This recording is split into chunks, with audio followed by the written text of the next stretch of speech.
नमस्कार, बहुत बहुत स्वागत आपका उल्टा चश्मा यूसी पर और मैं आपके साथ चंद्रकांत शुक्ला। दोस्तों, बात आज करेंगे कई मुद्दों पर।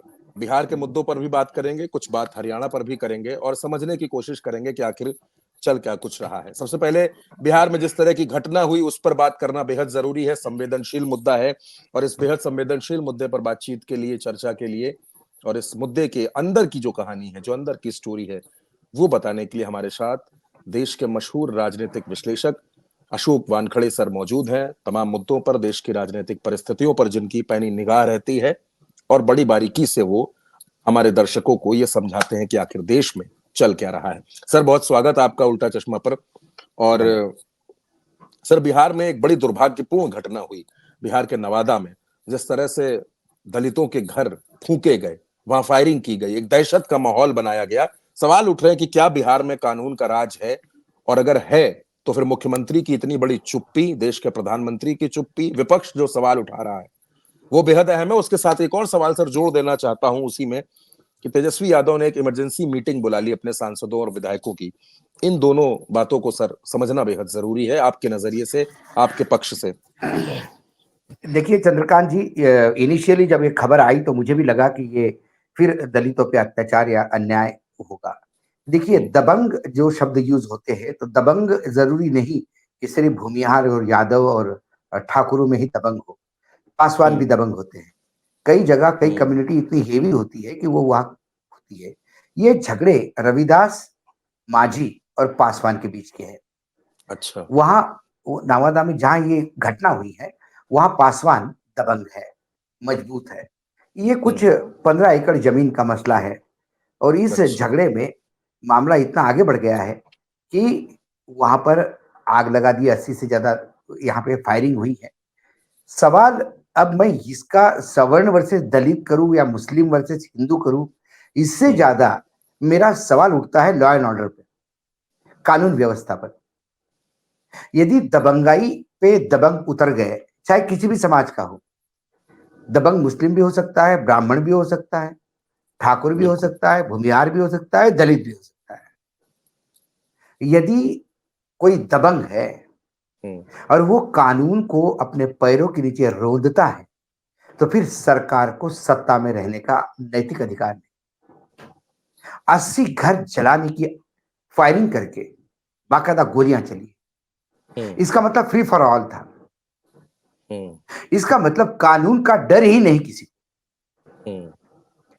तो ये जो लालू यादव का जंगल राज कहते हैं, उससे भी गया गुजरी स्थिति यहां हो गई। लेकिन दुर्भाग्य है, क्योंकि ये बिहार में हुई है, जहां डबल इंजन की सरकार है, जहां एनडीए गठबंधन की सरकार है। तो कहीं आपने सवाल उठाया, बाकी जगह कहीं मुझे दिखाई नहीं दिया। और यही कर्नाटक में होता, बंगाल में होता, तमिलनाडु में होता, तो शायद प्रधानमंत्री से लेकर गृह मंत्री तक अभी तक ट्वीट कर चुके होते। जेपी नड्डा सीना पीट पीट के रो रहे होते और ये बताया जाता कि ये जिनकी सत्ता है वही लोग हैं, सत्ता का संरक्षण है वही ये हो रहा है। जहां कांग्रेस की सरकार, जहां स्टालिन की सरकार, जहां ममता की सरकार, तो इंडिविजुअली उनको घेरा जाता। एक, मैं कई बार कहता हूं कि जैसा ममता के लिए एक एक डॉक्टर के साथ जो हुआ उसका निषेध है, बिल्कुल निषेध है। वहां पुलिस ने गलत काम किया, लेकिन सीबीआई इन्वेस्टिगेट कर रही है अभी, अधिकारियों के तबादले हुए हैं, लेकिन वहां आंदोलन रुका नहीं, क्योंकि वो ममता के खिलाफ है। पुलिस प्रोटेक्शन मांग रही, लेकिन एक जगह ऐसा भी हुआ है, राजस्थान में। राजस्थान की एक अधिकारी, महिला अधिकारी, राजस्थान सरकार की, और राजस्थान सिविल सर्विसेज से वो अपॉइंट हुई थी, बड़े ओहदे पे थी। उनका गर्भाशय में प्रॉब्लम था, वो निकालने के लिए ऑपरेशन हुआ, ऑपरेशन फेल हुआ, उसको तुरंत गुजरात रेफर किया गया बड़े हॉस्पिटल में। वहां जब तक गई और ट्रीटमेंट करेगी, उनने कहा कि मामला इतना बिगड़ गया कि हम बचा नहीं पाएंगे, और उसकी मृत्यु हो गई, एक युवा महिला की। निग्लिजेंस ऑफ डॉक्टर है ये। तो क्या चंद डॉक्टर के निग्लिजेंस से पूरे राजस्थान में लोग यदि रास्ते पे उतर के हर डॉक्टर को पीटने लगे और उसके क्लिनिक बंद करने लगे, तो क्या यह जायज होगा? आज आप म्यूट है चंद्रकांत जी। आज जी सर। ये सवाल है मेरा, आज बंगाल में आंदोलित डॉक्टरों को सवाल है कि आप ही के बिरादरी के लोगों ने ये किया है। आज लोग बिना ट्रीटमेंट के वहां मर रहे हैं, लेकिन आप अपने मांगों पे अड़े हुए हैं। जो सर्वोच्च न्यायालय के इंटरफेरेंस के बाद सीबीआई ने ले लिया केस, लेकिन अब उस महिला होनहार महिला अधिकारी, हो सकता है वो प्रमोट आईएएस भी बन जाती है आने वाले समय। जी। मुख्यमंत्री शर्मा जी ने बाकायदा दुख व्यक्त किया, श्री राम के चरणों में प्रार्थना की कि उसके परिवार को ताकत दे ये दुख सहने का। लेकिन उन डॉक्टरों पे एक्शन का क्या, जो ऑपरेशन बिगड़ गया था? कुल मिलाकर ये वहां की केस है, तो वहां कोई बात नहीं होगी, क्योंकि वहां डबल इंजन की सरकार है जी राजस्थान में। तो ये सब्जेक्टिव है, लेकिन ये मैं total collapse of law and order मानता हूं। कानून व्यवस्था पूर्ण रूप से खत्म हो चुकी है बिहार में, फ्री फॉर ऑल है, अधिकारी लॉबी में बटे हुए हैं, अनसर्टेनिटी इतनी है कि कोई किसी को पता नहीं कि सरकार किसकी आएगी। नीतीश कुमार इतने अनसर्टन है कि कोई किसी को पता नहीं कि कल फिर आरजेडी नीतीश के साथ सरकार बनाएंगे या फिर इसी के साथ साथ में रहेंगे। अलग अलग जगह से अलग अलग वक्तव्य आते हैं। मतलब ऐसा लग रहा है सर कि बिहार में राजनीति ज्यादा है बजाय इसके कि कानून व्यवस्था को संभाला जाए। नहीं, सरकार चल ही नहीं रही है। हाँ, वहां नेता सिर्फ राजनीति में, हाँ, बेलगाम है, भगवान भरोसे है। इसीलिए भगवान पे विश्वास हो जाता है नास्तिक आदमी का भी, यदि इतना कुछ होने के बाद भी, क्योंकि नीतीश कुमार अपने कुनबे में बिजी हुए हैं, पासवान अपनी लड़ाई लड़ रहे हैं, आरजेडी अपनी लड़ाई लड़ रहा है, कांग्रेस अपनी जगह ढूंढ रही है। जनता के लिए कौन क्या कर रहा है? जनता किसके लिए? बीजेपी लगी हुई है किसी भी हालत में 2025 में अपने बलबूते पर सरकार बनाए। अच्छा, ये आरजेडी जनता दल यूनाइटेड सबकी निजात पाले। आरजेडी कह रही है कि नहीं, बीजेपी को सत्ता में नहीं आने देना, इसलिए फिर चाचा साथ में आ सकते हैं। वो जो आपने कहा कि सांसदों की मीटिंग ली, वहां पे अभी उनकी आभार व्यक्त यात्रा का एक चरण पूरा हुआ है। उसके बाद शायद वो सांसदों को टाइट करना चाहते कि आने वाले विधान लोकसभा में आपको और कैसा परफॉर्मेंस देना है। साथ ही वहां अब मेंबरशिप ड्राइव आरजेडी शुरू कर रहा है। 10 रुपए मेंबरशिप रखी उनने, उस ड्राइव के लिए भी बातचीत कर रहे होंगे। और आरजेडी ने तो हमेशा कहा कि हमारे दरवाजे हमेशा खुले हैं चाचा के लिए। चाचा के लिए दरवाजे बंद है ही नहीं, कभी दरवाजे ही नहीं। चाचा जिस साइड पे उस साइड पे। बिल्कुल सर। और नीतीश कुमार की जो चुप्पी है, नीतीश कुमार जिस तरह से खामोश है, वो भी कई सवाल खड़े करती है। लेकिन सर बिहार के साथ साथ बिहार में जो घटना हुई वो दुखद है। जिस तरह से आपने कहा कि ब्यूरोक्रेसी में भी तमाम अनिश्चितता का दौर है, वो लोग भी तय नहीं कर पा रहे कि बिहार में चल क्या रहा है। उनको ये पता नहीं कि ये सरकार में कल कौन सरकार में होगा। हाँ, वो ये नहीं तय कर नीतीश कुमार का कब मूड चेंज होगा और किसको सरकार में बिठाएंगे वो पता नहीं।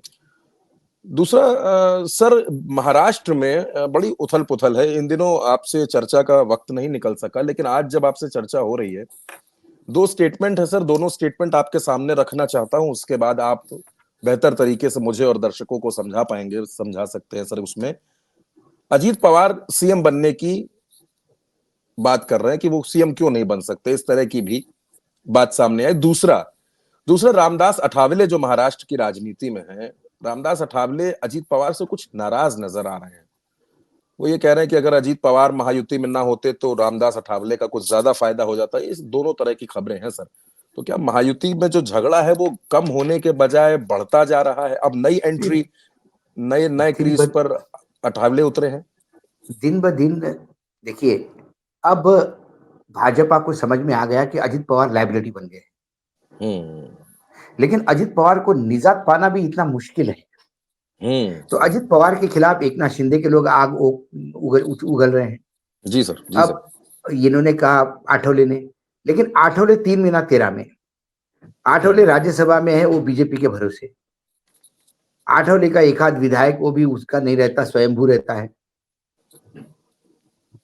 आठवले एक सिंबॉलिक रिप्रेजेंटेशन है दलितों के लिए। एक मंत्री बना के रखा है, तब उनको टास्क दिया होगा कि आप लगातार हमला बोलिए अजीत दादा के खिलाफ, वो हमलावर हो जाएंगे। कल उनको बोल दिया जाएगा कि आप शरद पवार को गाली दो, शरद पवार पे हमला हो जाएंगे। ये तो आदेशों का पालन करने वाले। तो अजित पवार लाइबिलिटी बन गए हैं। अजित पवार लाइबिलिटी अजित पवार के विधायकों के लिए भी बन गए हैं। और अब उनको ये समझ में नहीं आ रहा है कि हम अजीत जी के साथ रहें तो हम क्या वापस आएंगे सत्ता में, क्या हम चुनाव जीत पाएंगे। वहां दरवाजे बंद है, वहां लगातार एग्रेशन चल रहा है। और रही अजित पवार की बात, अजित पवार के पोस्टर्स तो बहुत पहले ही लगे थे, आज से 6 महीने पहले ही लगे थे कि अजित पवार मुख्यमंत्री होना चाहिए, लोकसभा के चुनाव के पहले ही। और दूसरी तरफ कल बावनकुळे ने कहा कि भाई देवेंद्र फडणवीस के सिवा दूसरा नाम हो ही नहीं सकता मुख्यमंत्री, सवाल ही नहीं उठता, मुख्यमंत्री वही रहेंगे। और चंद्रशेखर बावनकुळे जो है ये बीजेपी के अध्यक्ष है। दूसरी तरफ एकनाथ शिंदे लगातार बोल रहे हैं कि मेरी अमित शाह जी से बात हो रही है, बिहार फॉर्मूले पे सरकार चलेगी, मुख्यमंत्री मैं ही रहूंगा, आप चिंता मत करो। ये बावनकुळे और डिप्टी सीएम वही दो रहे। ये बावनकुळे और देवेंद्र फडणवीस, इनकी बात मत सुनो, क्योंकि सीधा डिसीजन ऊपर से हो रहा है। अच्छा सर, ये बात सर दोनों तरफ से आती है। अजीत पवार भी कहते हैं कि मैं नरेंद्र मोदी और अमित शाह से बात करता हूं, शिंदे भी यही बात कहता है कि मैं नरेंद्र मोदी और अमित शाह से बात करता हूं, महाराष्ट्र में कौन क्या बोल रहा है फर्क नहीं पड़ता। लेकिन झगड़ा खत्म होने का नाम नहीं ले रहा सर। और ये झगड़ा जिस तरह से चल रहा है सर महाराष्ट्र के अंदर, देखिए महायुति। जी जी जी सर। जब एकनाथ शिंदे को लेके आए थे तभी एकनाथ शिंदे को मालूम होना चाहिए था ये किसी पर्पस के लिए उनका उपयोग कर रहे हैं। यूज एंड थ्रो है। एकनाथ शिंदे ने कुछ पर्पस सॉल्व किया, अजित पवार तो पर्पस भी नहीं सॉल्व कर पाए, फूका हुआ कारतूस निकले। अहम बात है सर ये। और राजनीति में जब तक आपके पास जनमानस है, जनता का साथ है, if you are darling of the crowd you are wanted, otherwise you are liability. क्या बात है। आप जब तक जनता आपके साथ है तब तक आप सलाखों पे, जिस दिन जनता ने आपका साथ छोड़ दिया, ये आपको यूं झटक देते जैसे चावल में से कंकड़ निकाल के फेंकते हैं। बिल्कुल सर। अच्छा सर, बहस के अंतिम दौर में हूं, लेकिन एक सवाल पूछना चाह रहा था, छोटा सा सवाल पूछना चाह रहा था। मैं चाह रहा था कि आप उस पर भी थोड़ा सा हमें बता देते सर कि महाराष्ट्र की तो बात हो गई सर, बिहार की हो गई, हरियाणा सर एक बड़ा दिलचस्प राज्य है जहां चुनाव हो रहा है। और सर आप समझ गए मेरा सवाल मैं क्या पूछने वाला हूं। सर मनोहर लाल खट्टर की तस्वीर पोस्टर से तो गायब है ही, अब भतीजा गायब हो गया। अब भतीजा उनका कांग्रेस में चला गया, उसने हाथ के साथ को बेहतर मान लिया है सर। तो खट्टर साहब, चंद्रकांत जी, हरियाणा में कई पोस्टर्स में अमित शाह और नरेंद्र मोदी भी नहीं है। और नड्डा साहब का फोटो दिया है, क्योंकि उनको पता है कि वहां हार सुनिश्चित है। जीत गए तो मोदी, हार गए तो जिम्मेदारी नड्डा जी की होगी। नड्डा जी की। तो ये हो रहा है वहां पे। और अभी खट्टर साहब के भतीजे आ गए हैं, ये ऐसा आना जाना, ये देखिए सिंबॉलिक है। हाँ, मैं नहीं मानता कि वो जो रमित खट्टर रमित खट्टर वो इतना बड़ा नाम है या इतना बड़ा वोट कैचर है, वो नहीं। लेकिन ये बीजेपी के लिए एक मोरल स्कोरिंग है। ये देखिए मनोहर लाल खट्टर इतने बड़े मुख्यमंत्री, केंद्र में इतने बड़े मंत्री, उनके सगे भाई जगदीश खट्टर के बेटे रमित खट्टर कांग्रेस का हाथ पकड़ गए, घर को ही नहीं साध पा रहे हैं, घर को ही नहीं साध पा रहे। ये एक मैसेज देने की बात होती है जी। उनको। वो खत्री साहब ने बाकायदा लिया है, साथ में रोहतक के विधायक है, उन्हें बड़ा स्वागत किया उनको। अब उनको घुमाएंगे, उनको घुमाएंगे एक सिंबॉलिकली कि देखो ये जैसा आपने कहा सिंबॉलिक। लेकिन इसका बाय एंड लार्ज वहां पे मुझे कांग्रेस सरकार बनाती हुई दिखाई देती है। वह कांग्रेस की सरकार बन रही है। अब बीजेपी एक लॉस्ट बैटल लड़ रही है, लेकिन चुनाव जब तक वोटिंग नहीं होता तब तक उनको प्रचार तो करना पड़ेगा, बोलना तो पड़ेगा, मैदान में खड़े तो रहना पड़ेगा। हर जगह पे उम्मीदवारों का चयन से लेके अंदरूनी जो झगड़े थे उनको हद तक निपटाया दिल्ली ने। हरियाणा का लग रहा था कि नहीं निपटा पाएंगे, लेकिन फिर थोड़ा सा मैच्योरिटी सभी दिखाने में लगे हुए हैं। सबको पता है आपस में लड़ेंगे तो फिर पिछले टाइम जैसा, पिछली बार कांग्रेस सत्ता में आते आते रह गई। कुछ हुड्डा जी ने लोगों को निपटाया, कुछ शैलजा जी ने निपटाया, कुछ सुरजेवाला ने निपटाया, और यही निपटेगी। इस बार सुरजेवाला पूरा फोकस है अपने बेटे को जितवाने में, वो उसमें लगे हुए हैं। उनको अपने बेटे के सिवाय, मतलब जैसा वो अर्जुन को मछली की आग दिखती थी, वैसा बस उनको एक ही चीज दिख रही है, अपना बेटा। बिल्कुल। तो अच्छा हुआ वो बेटे में उलझे है, तो वो बाकी जगह कांग्रेस को नुकसान कम पहुंचाएंगे, क्योंकि सुरजेवाला जाएंगे कांग्रेस को नुकसान पहुंचाएंगे। सही बात। शैलजा के बारे में किसी ने अपशब्द कहे, और कहते हैं वो कांग्रेसी है भी नहीं जिसने कहा, लेकिन बीजेपी सेल ने फिर कहा कि भाई एक दलित होने की वजह से शैलजा पे इतने कांग्रेसी खुद ही नहीं चाहते। ये एक नरेशन बनाने का प्रयास किया, लेकिन हुड्डा जी ने एक झटके में उसको खत्म कर दिया। हुड्डा जी ने कहा कि शैलजा मेरी बहन है, और शैलजा के खिलाफ कोई भी शब्द कहने वाले के लिए जगह, अपशब्द कहने वाले के लिए कांग्रेस में जगह नहीं। और बड़ी लकीर तुरंत खींच दी। बिल्कुल बड़ी बात। ये थोड़ी सी मैच्योरिटी होती है, मैच्योरिटी होती है। बिल्कुल सर। हाँ, और ऐसे ही राजनीति की जाती है, इकट्ठा की जाती है। सरकार एक बार एमएलए बन जाए, उसके बाद फिर तय करे कौन कितना। लेकिन इस बार मुझे 10 से 15 एमएलए इंडिपेंडेंट भी दिखाई देते, कई जगह इंडिपेंडेंट भी रहेंगे। महत्वपूर्ण किरदार उनका भी हो सकता है। हाँ, उनका भी हो सकता है। गोपाल कांडा जैसे कई लोग होंगे, हालांकि गोपाल कांडा तो किसी से अनदिल लिए है, उन्हें चंद्रशेखर और चौटाला कुनबे के साथ कर लिया है। लेकिन इस चुनाव में ये भी देखेगा कि चंद्रशेखर कितना दम मार सकते हैं यूपी छोड़ के, बहन जी कितना दम मार सकते हैं यूपी छोड़ के। क्या वो दलितों की साथते हैं, या दलित उनको सिर्फ बीजेपी की बी टीम मानते हैं? ये भी इस चुनाव के नतीजे दिखाई देंगे सामने। आज सर आपके साथ 3 राज्यों पर हमने चर्चा की, और तीनों राज्यों में आपने हर राज्य के लिए एक एक अहम बात बोली है। मैं वो एक बार दर्शकों के लिए कह देना चाहता हूं, जो मुझे मेरे जहन में रह गई, मेरे मस्तिष्क में रह गई। सर ने बिहार को लेकर कहा कि बिहार में बड़ी कंफ्यूजन है, बड़ी अनिश्चितता का दौर है, ब्यूरोक्रेसी बेलगाम है, और किसी को नहीं पता है कि बिहार में होने क्या वाला है, सबकी अपनी अपनी कोशिशें हैं। महाराष्ट्र को लेकर सर ने बड़ी बेहतरीन और बड़ी शानदार बात कही कि जब तक आपके साथ जनता है, बड़ी खूबसूरत बात हो गई, तब तक तो आप सबके चहेते बने रहेंगे, लेकिन जब आपके साथ से जनता हट जाती है तो फिर आप बोझ बनते नजर आने लगते हैं। और यही स्थिति महाराष्ट्र में तमाम नेताओं की दिख रही है, और जिस तरह से बीजेपी के प्रदेश अध्यक्ष का स्टेटमेंट है।